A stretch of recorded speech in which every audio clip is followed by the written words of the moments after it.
नमस्कार दोस्तों, स्वागत है श्रीमद् भगवद गीता के नेक्स्ट एपिसोड में। आगे से कथा करते हैं। तो श्री भगवान बोल रहे हैं अर्जुन से, हे भरत पुत्र, ब्रह्म नामक समग्र भौतिक वस्तु जन्म का स्रोत है और मैं इसी ब्रह्म को गर्भस्थ करता हूँ, जिससे समस्त जीवों का जन्म संभव होता है। मतलब जितनी भी आत्माएं हैं, उन चेतन वस्तुएं हैं, उसमें वो जो चेतन है, प्राण है, वो कौन है? वो ईश्वर है। और वो प्राण कौन डालता है? वो प्राण ईश्वर ही डाल रहा है, राइट। तो बच्चा गर्भ में पैदा होता है, तो वो गर्भ भी क्या है? वो भी ब्रह्म है।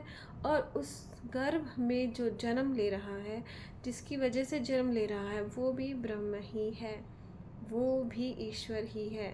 मतलब हर चीज़ ईश्वर से बनी हुई है, हम भी ईश्वर का अंग है। और इस तरह से श्री कृष्ण बता रहे हैं कि कैसे जन्म का कारण मैं हूँ, राइट। समस्त भौतिक वस्तु का जन्म का स्रोत कौन है? ब्रह्म। आगे देखते हैं। हे कुंती पुत्र, तुम यह समझ लो कि समस्त प्रकार की जीव योनियां इस भौतिक प्रकृति में जन्म द्वारा संभव है और मैं उनका बीज प्रदाता पिता हूँ। कि जितनी भी जीव योनियां हैं, उन सब का जन्मदाता कौन है? ईश्वर है। तो अब ये फैसला कौन करेगा कि कौन सी आत्मा कुत्ता बनेगी, कौन सी गाय बनेगी, कौन सा पुरुष बनेगी, कौन सा चींटी बनेगी? इस सब का हिसाब कौन रखता है? वो है ईश्वर। क्योंकि उसे ही जन्म देना है, तो वो ही डिसाइड करता है कि कहाँ आप जा रहे हो। जैसे जो ये जन्म है, इसमें हम स्वतंत्र होते हैं कि हम क्या कर रहे हैं, क्या नहीं। तो इस जन्म में जितने भी हमने पाप किए, उसके अकॉर्डिंग हमारी फिर योनि स्टार्ट होती है। तो सबसे पहले बोलते हैं कि इंसान बनने से पहले जो मनुष्य है वो गाय की योनि में आता है। तो आप देख रहे होंगे कितनी गायें कट रही हैं। तो उसकी वजह से उन इतनी पॉपुलेशन भी बढ़ रही है। तो अगर हम इसे पॉपुलेशन को कंट्रोल करना है, तो हमें गाय जो मृत्यु काल से पहले कट रही हैं, काटा जा रहा है, उन्हें मृत्यु के घाट उतारा जा रहा है, उन सबको बचाना होगा। देखिए, जब जिसकी मृत्यु का समय आता है वो मरता है, लेकिन असमय उनको मारा जा रहा है, राइट। तो उसके बाद तो पुरुष बनना था, इंसान बनना, जीव बनना था, उसको मनुष्य बनना था। तो इस वजह से इतनी ज़्यादा पॉपुलेशन यहाँ पर बढ़ रही है। और फिर कहते हैं कि इस जीव आत्मा में, इस जीवन में जब इंसान व्यभिचार करता है या फिर ऐसे गंदे काम करता है, राइट, तो उसके बाद उसको पेड़ बनाया जाता है अगली योनि में, राइट। तो इसी तरह से आप भी देख रहे होंगे कि पेड़ की संख्या कितनी कम हो रही है, उतनी ही ज़्यादा व्यभिचारियों की संख्या बढ़ती जा रही है, राइट। तो हमें अगर हमें समाज से ऐसे दरिंदे लोगों को मिटाना है, गायब करना है, तो हमें ज़्यादा से ज़्यादा पेड़ लगाना चाहिए। ये जो तर्क मैं आपको दे रही हूँ, ये आपको मूर्खतापूर्ण लग सकता है, लेकिन अगर जीव योनि की तरह से अगर हम बात करें, तो इसको हम यूज़ कर सकते हैं, इस तर्क को। जैसे एक लोहा है, राइट। उस लोहे से ही स्टेनलेस स्टील बनेगा, तो रॉ लोहा निकालना पड़ेगा हमें। तो जो कारण है, उसको लेकर हमें फाइनल प्रोडक्ट बनाना है, राइट। तो अगर हम ये बोलें कि हमें जो है ये लोहा है, इसको ज़्यादा से ज़्यादा निकाल के तुरंत स्टील बना दो, राइट। तो स्टील कैसे बनेगा? लोहा करने से। तो ऐसे ही अगर हम चाह रहे हैं कि इस दुनिया से सारे बलात्कारी जो लोग हैं वो ख़त्म हो जाएं, है ना, जो बलात्कार करके ऐसे ही छूट जाते हैं, या फिर जिनके पास पैसे होते हैं वो तो घर पे बुला के पैसे दे दे के बलात्कार करते रहते हैं लड़कियों के साथ। तो ऐसे जो व्यभिचारी हैं, उन लोगों की संख्या कम करने के लिए हमें ज़्यादा से ज़्यादा पेड़ लगाने पड़ेंगे। तो तो ये चीज़ भी हम सोच सकते हैं। एक अलग सा पॉइंट ऑफ व्यू है, ये मेरा है, आपका पता नहीं होगा या नहीं, बट मैं तो इसी उद्देश्य से पेड़ लगाती हूँ। और इन्वायरमेंट भी, आजकल कितनी गर्मी हो गई है, तो उस वजह से भी हमें पेड़ लगाने चाहिए। तो उन सब जीव योनि का जो भौतिक प्रकृति में जन्म संभव है वो किससे? ईश्वर से है, राइट। उनका बीज प्रदाता पिता है। आगे देखते हैं। भौतिक प्रकृति 3 गुणों से युक्त है। अब जो मैंने आपको स्टार्टिंग में बताए थे, ये है सतो, रजो तथा तमोगुण। हे महाभाव अर्जुन, यह शाश्वत जीव प्रकृति के संसर्ग में आता है तो वह इन गुणों में बन जाता है। कि जैसे हम प्रकृति के संपर्क में आते हैं वैसे ही हम कोई ना इन तीनों गुणों में से किसी ना किसी गुण को हम अपना लेते हैं। जैसे हम ईश्वर के भजन में बैठते हैं तो सात्विक गुण हो जाते हैं। जब हम अपने कार्यालय में जाते हैं अपने ऑफिस में जाते हैं तो हमारे अंदर रजोगुण आ जाता है। और जब हम शाम को थक हार के सो जाते हैं तो हमारा तमोगुण में आ जाते हैं। तो तीनों गुण बहुत ही ज़्यादा ज़रूरी हैं आने के लिए। इस प्रकृति में जैसे ही हमारा संबंध होगा ये तीनों गुण हमें घेर लेंगे और इन तीनों गुणों का हमें सही टाइम पर सही प्रयोग करना पड़ेगा, अन्यथा हम बर्बाद हो जाएंगे। अगर हमने तमोगुण का सुबह सुबह प्रयोग किया और हम सुबह 8-9 बजे तक सोते रहे तो वो हमारा विनाश कर देगा।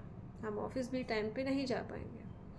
और सुबह सुबह उठकर आपने सत्वगुण को अपनाया, आप उठे, आपने योगा अभ्यास किया, आपने मेडिटेशन किया, तो वही सत्वगुण आपको लाभ देगा। और इस सत्वगुण को अगर आपने ऑफिस में किया कि मैं तो ऑफिस में जाके मेडिटेशन में बैठ जाता हूँ, तो आपका काम खराब हो जाएगा। तो सही जगह पर सही चीज़ें करना ही इंसान का एक आखिरी मकसद होना चाहिए। और वो कैसे होता है? जब हमारा दिमाग ठीक होता है। और दिमाग ठीक करना कौन कर सकता है? ईश्वर। और ईश्वर से हम यही मांगे कि हमारी बुद्धि को सन्मार्ग पे लगाओ, अच्छे मार्ग पर लगाओ, हमारी बुद्धि को हमेशा अच्छी जगह पर लगाओ ईश्वर। और यही गायत्री मंत्र में हम प्रार्थना करते हैं कि भगवान हमें सद्बुद्धि दो। पहले तो उसका गुणगान करते हैं गायत्री मंत्र में, तूने हमें उत्पन्न किया, पालन कर रहा है तू, तुझसे ही पाते प्राण हम, दुखियों के कष्ट हरता है तू, तेरा महान तेज है छाया हुआ हर जगह, सृष्टि की वस्तु वस्तु में तू हो रहा है विद्यमान। और आखिर में हमारी बुद्धि को सन्मार्ग पर चलाइए। ये गायत्री मंत्र का अर्थ हो गया। तो हमें तीनों गुणों पर अगर विजय प्राप्त करनी है तो हमें गायत्री मंत्र का जाप करना पड़ेगा। ईश्वर ने हमारे लिए सारी चीज़ें बना रखी हैं कि भाई किसी का दिमाग खराब है तो उसके लिए भी मंत्र बना दिया, हर ज्ञान दे दिया है हमें कि इस सृष्टि में कैसे जीना है। फिर भी उस ज्ञान को अगर हम नहीं लेते हैं अच्छे से तो वो हम में कमी है, ईश्वर में नहीं। कई लोग बोलते हैं ना कि अरे भगवान बुरे काम करने से रोकता क्यों नहीं है? अरे भाई उसने तो बता रखा है कि गायत्री मंत्र का जाप कर ले तो तुम बुरे काम करने से बच जाओगे।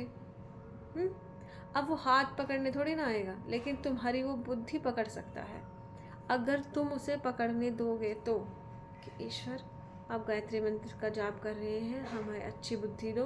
फिर वो आपकी बुद्धि को पकड़ लेता है, आपको बुरे काम करने से बचा लेता है। तो ये कहना सरासर गलत है कि ईश्वर हमें बुरे काम करने से नहीं रोकता, वो रोकता है। जैसे हमारे माँ बाप हमें रोकते हैं बुरे काम करने से, लेकिन कब रुकेंगे? जब हम उनका कहा मानेंगे। उसी तरह ईश्वर का दिया जो मंत्र है उसका जाप करेंगे तो हम बुरे काम करने से बच जाएंगे, राइट। तो ये जो तीनों गुण हैं, सतो रजो और तमो गुण, इसको हम इन गुणों से बंद कब जाते हैं? जब हम प्रकृति के संदर्भ में आते हैं और तीनों गुणों से हम फ़ायदा उठाएं और ईश्वर को पाने के लिए ही उन तीनों गुणों का यूज़ करें। मतलब देखिए, आप खाली पेट ईश्वर का भजन नहीं कर सकते हैं, राइट। तो इसीलिए हमें रजोगुण की भी आवश्यकता है, राइट। और बिना आराम किए कुछ लोगों को आपने देखा होगा, एक टांग पर खड़े हैं, गड्ढे में लेट जाते हैं, बस चेहरा चेहरा ऊपर हो रहा है, वो बोलते हैं तप कर रहे हैं। वो तप नहीं है, वो है राक्षसी तप। राक्षस ऐसे तप करते हैं, देव नहीं। तो हमें देव बनना है। तो ईश्वर से प्रार्थना करनी है कि इन तीनों गुणों को आप हमें बंधन में आ जाने के बाद भी हम उसका सदुपयोग कैसे करें, वैसी हमें बुद्धि दीजिए। आगे बोलते हैं श्री कृष्ण, हे निष्पाप, सतोगुण अन्य गुणों की अपेक्षा अधिक शुद्ध होने के कारण प्रकाश प्रदान करने वाला और मनुष्य को सारे पाप कर्मों से मुक्त करने वाला है। जो लोग इस गुण में स्थित होते हैं वे सुख तथा ज्ञान के भाव में बन जाते हैं। देखिए, हम जब हमें सुख और ज्ञान के भाव में बंधना है तो हमें अपने सतोगुण को ज़्यादा बढ़ाना होगा। जैसे आप कार्यालय में गए, वहाँ तो रजोगुण आएगा, लेकिन वहाँ सतोगुण को हम कैसे बढ़ा सकते हैं कि देखिए, मेडिटेशन में आप क्या करते हैं, आप शांत बैठ जाते हैं। उसी तरह से अगर आप अपना काम बहुत ही शांत स्वभाव से करेंगे तो आप अपने रजोगुण के साथ साथ अपने सत्वगुण को भी बढ़ा रहे हैं, राइट। अब आती है तमोगुण की बात। तमोगुण के कारण हम निद्रा में जाते हैं, लेकिन कुछ लोग निद्रा में भी स्वप्न देखते रहते हैं, मतलब उनका मन शांत नहीं है। तो नींद को आपको अपनी तमोगुण वाली जो नींद है उसमें भी सत्वगुण को मिलाएंगे तो आपको सपने आना बंद हो जाएंगे और आप 1 सेकंड वाली नींद पे पहुंच जाएंगे। 1 सेकंड वाली नींद क्या होती है कि आप सोए, आप उठ गए, आपको पता ही नहीं चला आप कितनी देर सोए हो, मतलब स्वप्न नहीं आते, आप गहरी नींद में चले जाते हो और वो टाइम से पूरी हो जाती है, 5 घंटे में पूरी हो जाती है, किसी किसी की 4 घंटे में भी पूरी हो जाती है, जैसे जैसे उनका मन शांत होने लग जाता है। और ऋषि मुनि तो 12-12 साल तक मेडिटेशन में बैठे रहते हैं, राइट। तो वो तो 12 साल तक नींद नहीं लेते हैं क्योंकि वो मेडिटेशन में बैठे, उन्होंने अपने आप को इतना तमोगुण में इतना सात्विक गुण मिला दिया उन्होंने। तो अब हमें सोते हुए अपने सात्विक गुण को कैसे बढ़ाना है कि हमें सोने से पहले 5 से 10 मिनट, फिर 15 मिनट और फिर आधा घंटा ऐसे अपना सोने से पहले प्राणायाम करना है। जैसे आप स्टार्टिंग में कर रहे हैं तो आपको आधा घंटा करना चाहिए ताकि आपको डीप स्लीप आ जाए। फिर अगर आप डेली प्रैक्टिस करते हो तो 1 महीने के 2 महीने के बाद आपकी जो 10 मिनट की प्राणायाम है सोने से पहले वो भी एनफ हो जाएगी, वो भी काफ़ी हो जाएगी। तो आप सोने से पहले 10 मिनट सत्वगुण को बढ़ाएं प्राणायाम करके, मेडिटेशन करके। मेडिटेशन किस पे करें, अपनी सांसों पर आप गहरे गहरे सांस लें और सांसों पे ध्यान दें। तो जो ये ब्रीथिंग मेडिटेशन है ये बेस्ट रहता है। और मेडिटेशंस के अलावा जैसे मेडिटेशन में क्या है, आप किसी भी चीज़ पर कंसंट्रेट कर लेते हो, जैसे आँखों पे कर रहे हो तो आँखों के बारे में आपको सब ज्ञान हो जाएगा। तो ये योग के अलग अलग हैं। सूर्य में ध्यान करोगे, सूर्य का सारे आपको ज्ञान हो जाएगा। तो इस तरह से योग में बहुत सारे मेडिटेशन है। तो सोने से पहले हमें ब्रीथिंग मेडिटेशन करना चाहिए जिससे हमें डीप स्लीप आ जाए और तमोगुण में होते हुए हम अपने सत्व गुण को बढ़ा सकें, राइट। नहीं तो किसी लोगों को इतने गंदे गंदे सपने आते हैं, जो वो इतनी वाहियात वीडियोस देखते हैं सोने से पहले या कोई वाहियात बातें करते हैं तो फिर उसी के अकॉर्डिंग उनके सपने आते हैं। तो हम उन सब चीज़ों से बचने के लिए हमें क्या करना चाहिए, प्राणायाम। और प्राणायाम नहीं होता है, आपने खाना खाया है तो आप गायत्री मंत्र का जाप करके सोइए, उससे भी आपका मन शांत हो जाता है और आपको अच्छी नींद आती है। तो आज के लिए इतना ही, बहुत बहुत धन्यवाद।